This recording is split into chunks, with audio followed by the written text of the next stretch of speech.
அதே போல் மூலிகை குளியல். இது வந்து நீங்கள் வாரத்தில் வந்து ஒரு நாள் எல்லாருமே இந்த மாதிரி மூலிகை இலை போட்டு குளிக்கிறது வந்து ரொம்ப நல்லது. எல்லார் வீட்லேயும் கிடைக்கக்கூடிய இலைகள் தான்.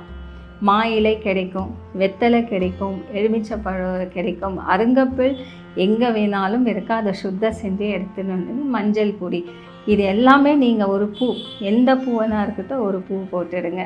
ருத்ராட்சம் வீட்டில் கண்டிப்பாக எல்லார் வீட்லேயும் 5 முகம் இருக்கும், 6 முகம் இருக்கும்.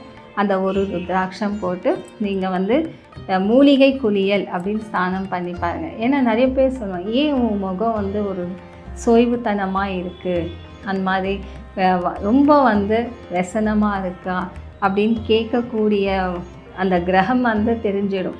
சில பேர் வந்து ரொம்ப சோய்வுத்தனமாகவே இருப்பாங்க. சில பேர் ரொம்ப தூக்கமாக வருதுமா, என்னால் வந்து முழுமையாக எந்த வேலையும் செய்ய முடியல,